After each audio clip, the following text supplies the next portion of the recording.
Welcome to my History with Ritika. Today we will discuss about Nazism in Germany, which is subpoint B of Unit 3rd. So first of all, let us try to understand the term of Nazism. What actually was Nazism? Nazism German dictator Adolf Hitler की एक ideology थी और ये ideology government and common man के बीच एक new relationship के favour में थी। इस आइडियोलॉजी के मेन पार्ट्स थे hardcore German nationalism, patriotism, anti foreign Aryans and German interest. After the first world war Nazis juice को स्ट्रांगली हेट करने लगे इस थिंकिंग से कि यूरोप एंड जर्मनी में जितना भी बुरा वक्त चल रहा है वो सब इन जूस की वजह से है। जर्मनी में नाजिज्म का राइज होना टू वर्ल्ड वॉर के बीच का मोस्ट इम्पोर्टेंट इवेंट है जिसने during this period international politics में रिवोल्यूशनरी चेंजेस को मार्क किया। As a programme theory and philosophy के वे में नाजिज्म को फाइनलाइज हिटलर ने किया। नाजिज्म की न्यू एग्रेसिव आइडियोलॉजी ने पूरे यूरोपियन सोसाइटी में पैनिक क्रिएट कर दिया। नाजिज्म के rise, spread, theories and programme को स्टडी करने से पहले इस आइडियोलॉजी के लीडर एंड गाइड हिटलर की लाइफ एंड थिंकिंग के बारे में हम सबसे पहले बात करेंगे। So let's talk about rise of Hitler.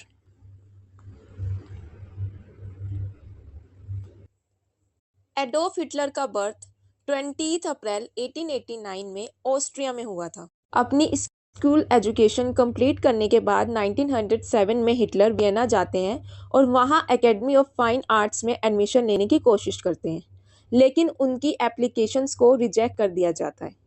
1913 में हिटलर जर्मनी शिफ्ट हो जाते हैं एंड नेक्स्ट ईयर यानी कि 1914 में फर्स्ट वर्ल्ड वॉर स्टार्ट हो जाता है। हिटलर जर्मन आर्मी को ज्वाइन करते हैं एंड वॉर में सर्व करने चले जाते हैं। After the end of war in 1919 में हिटलर जर्मन सिटी म्यूनिक पहुंच जाते हैं और वहां जर्मन वर्कर नेम से एक छोटी पॉलिटिकल पार्टी को ज्वाइन करते हैं। जल्द ही वो इस पार्टी के लीडर भी बन जाते हैं एंड फरवरी 1920 में इसका नेम चेंज कर नेशनल सोशलिस्ट जर्मन वर्कर या लेबर पार्टी कर देते हैं, जिसे शॉर्ट में नाजी पार्टी कहा जाता है। म्यूनिक से हिटलर की पॉलिटिकल करियर की स्टार्टिंग होती है। हिटलर की नाजी पार्टी फास्टली पीपल्स के बीच पॉपुलर होने लगती है।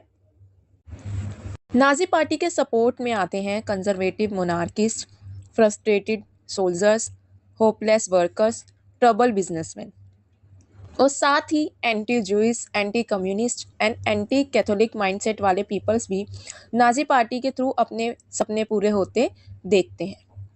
इस पार्टी ने अपने 25 प्रिंसिपल्स अनाउंस किए, जिसमें ट्रीटी ऑफ वर्साई का कंटेम्प्ट, जर्मनी के एनिमी जूइस का एक्सक्लूजन करना, जर्मन स्पीकिंग एरियाज को यूनाइट करके एक जर्मन स्टेट को क्रिएट करना और साथ ही कम्युनिस्ट आइडियाज़ के स्प्रेड को प्रिवेंट करना था। इन 1923 में हिटलर ने जर्मनी की रिपब्लिकन गवर्नमेंट को ओवरथ्रो करने का एक अनसक्सेसफुल अटेम्प्ट किया, जिसकी वजह से एट द एंड हिटलर को जेल जाना पड़ा।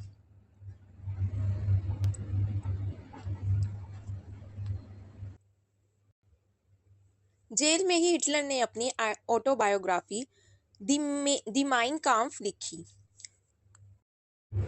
इस बुक में हिटलर ने रेसिस्ट थॉट्स एंड जर्मन को लेकर उसके प्लान डिटेल में डिस्कस किए।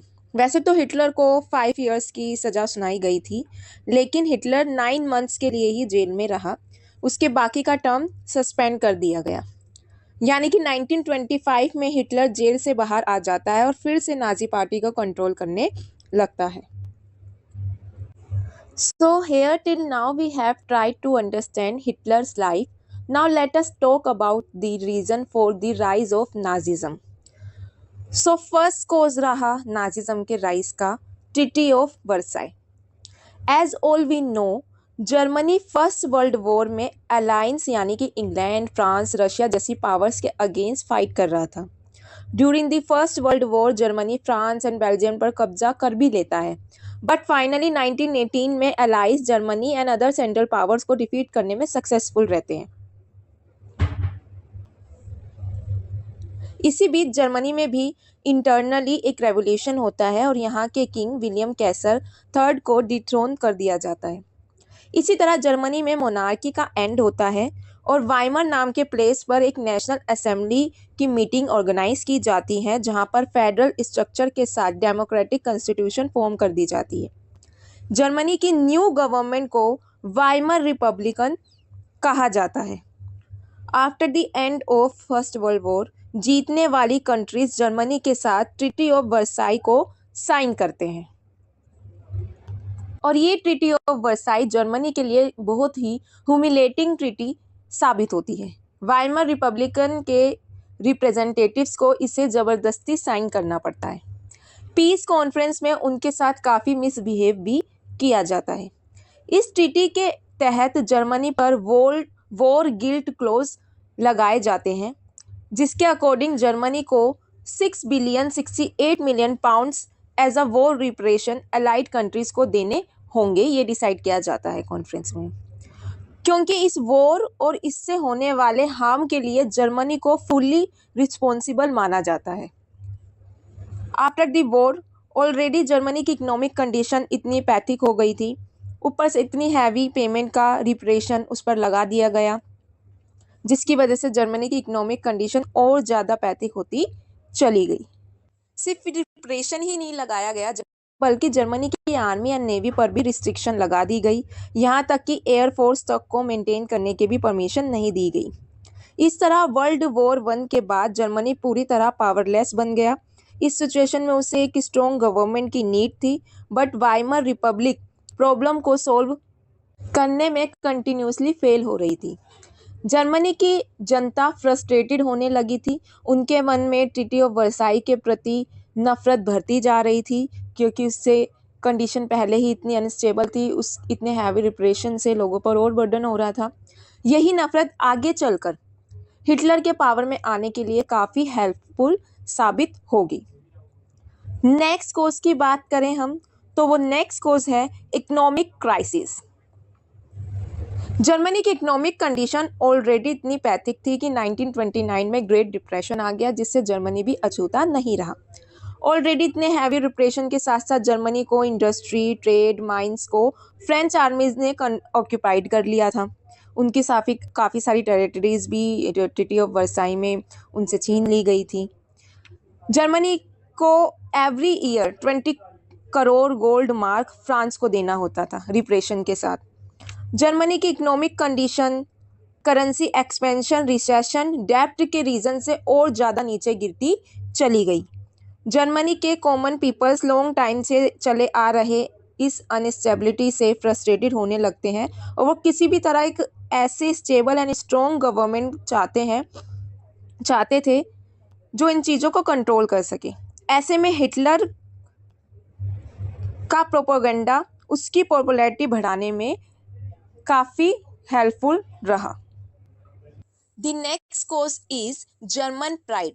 हिटलर ने जेल में माइन काम्फ बुक लिखी और इस बुक में जर्मन रेस को आर्यन रेस बताकर जर्मन रेस की सुपीरियरिटी को स्टैब्लिश किया।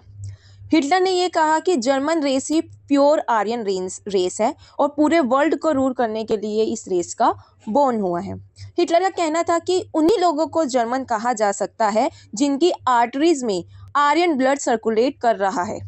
कोई भी ट्रीटी जर्मन रेस को ह्यूमिलेट नहीं कर सकती। जर्मन रेस ही पूरे वर्ल्ड में बेस्ट रेस है और इसी फीलिंग से हिटलर ने नाजी पार्टी के फ्लैग पर एंशियंट आर्यंस का सिंबल स्वास्तिका को अंकित करवाया। The next cause is lack of parliamentary traditions. After the end of First World War, Germany में वाइमर रिपब्लिक स्टैब्लिश की गई, लेकिन ये यूजलेस साबित हुई। वाइमर रिपब्लिक को स्टैब्लिश अलाइज पावर्स के थ्रू किया गया था जर्मनी में, जिससे लोग बिगनिंग से ही इसे as a symbol of national humiliation consider कर रहे थे। इसके प्रति घृणा स्टार्टिंग से ही थी लोगों के लिए जर्मनी के।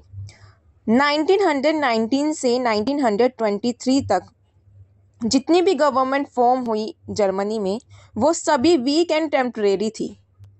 1928 में वहाँ 34 पार्टीज बन गई, जिसका रिजल्ट ये हुआ कि अब Germany futile rhetoric delays and political squabbles and consequences का राइक्सटैग बन गया।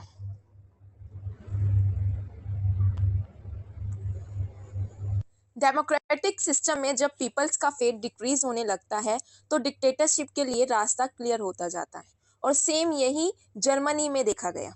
जर्मनी के पीपल्स भी चाहते थे कि कोई एक ऐसा व्यक्ति आए, एक ऐसा पर्सन आए जो पार्लियामेंट्री डेडलॉक का एंड कर ऑर्डर इस्टेब्लिश करे और जर्मनी की खोई हुई प्रेस्टीज को रिस्टोर कर सके, और हिटलर में उन्हें ये सब क्वालिटीज दिखने लगी। नेक्स्ट कोर्स की बात करें तो वो रहा टूवर्ड्स हिटलर्स पावर्स। हिटलर शक्ति की ओर कैसे बढ़ा, सारी पावर उसके हाथों में कैसे आई, अब हम इसको डिस्कस करते हैं। ग्रेट इकोनॉमिक डिप्रेशन के बाद बनी सिचुएशन की वजह से 1930 की पार्लियामेंट्री इलेक्शन में नाजीज एंड कम्युनिस्ट दोनों को ही लार्ज नंबर्स में वोट मिले, लेकिन किसी के पास भी गवर्नमेंट फॉर्म करने जैसी मेजॉरिटी नहीं थी। इसी बीच 1932 में हिटलर जर्मन सिटीजनशिप हासिल कर लेता है, जिससे वो अपकमिंग प्रेसिडेंट इलेक्शन में खड़ा हो सके। हिटलर के opposite communist Ernst Thalmann and independent conservative Hindenburg थे। इलेक्शन में 84% वोटर्स अपना वोट डालते हैं और प्रेसिडेंट हिडेनबर्ग को ही री इलेक्ट करते हैं। हिटलर इलेक्शन में हार जाता है। प्रेसिडेंट इलेक्शन के 4 मंथ्स के बाद ही जर्मन पार्लियामेंट के लिए इलेक्शन होते हैं, और यहाँ पार्टी की पॉपुलैरिटी और इंक्रीज होती नजर आती है। लेजिस्लेचर में 37% सीट्स पर उसकी जीत होती है और नाजी पार्टी सबसे बड़ी पार्टी बनकर एमर्ज होने लगती है। अपने करीबी प्रतिद्वंदी सोशल डेमोक्रेट्स के कंपैरिजन में नाजी के पास 75 सीट्स ज़्यादा थी, लेकिन 37 सीट से साथ गवर्नमेंट फॉर्म नहीं की जा सकती थी। वहीं दूसरी साइड देखें तो प्रेसिडेंट हिंडनबर्ग जर्मनी को इकोनॉमिक डाउनफॉल से उभार पाने में कंटिन्यूसली अनसक्सेसफुल हो रहे थे, जिस वजह से जनता के बीच उनके लिए सपोर्ट कम होता जा रहा था। ऐसे में जनवरी 1933 में प्रेसिडेंट हिंडनबर्ग एंड चांसलर पेपन ने हिटलर के साथ एक डील करने का फैसला किया। बिकॉज हिटलर के पास पॉपुलैरिटी थी जिसकी नीड्स हिंडनबर्ग को इस समय ज़्यादा थी, और उनके पास पावर थी जिसकी नीड हिटलर को थी। 30 जनवरी 1933 को हिटलर को जर्मनी का चांसलर बना दिया जाता है। तो इस तरह हिटलर ना तो इलेक्ट होकर पावर में आता है, ना ही किसी रेवोल्यूशन की हेल्प से, बल्कि उसे तो जर्मनी की political leaders as a gift के वे में उसे सत्ता सौंप देते हैं। इसी बात का वो फायदा उठाता है हिटलर आगे जाके। 27 फरवरी की रात को राइक्सटैग में जाती है। राइक्सटैग जर्मनी के पार्लियामेंट को राइक्सटैग बोला जाता है। हिटलर इस मौके का पूरा बेनिफिट लेता है और कम्युनिस्ट के डर को और बढ़ा देता है।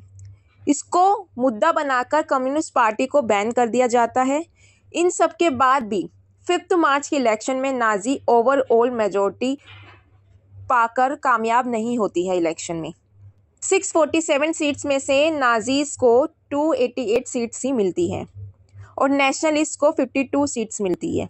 हिटलर इलेक्शन के रिजल्ट से अभी भी खुश नहीं था, क्योंकि वो पूरी ओवरऑल पावर अपने हाथों में चाहता था, और चाहता था कि जर्मनी में सिर्फ एक ही पार्टी हो, नाजी पार्टी। वो नाजी पार्टी के अलावा और किसी पर भी डिपेंड नहीं रहना चाहता था। हिटलर प्रेसिडेंट हिंडनबर्ग को कन्विंस करता है कि कम्युनिस्ट अपराइजिंग को रोकने के लिए इमरजेंसी लेजिस्लेशन काफ़ी इम्पोर्टेंट है। इस लेजिस्लेशन को इनेबलिंग लॉ कहा जाता है।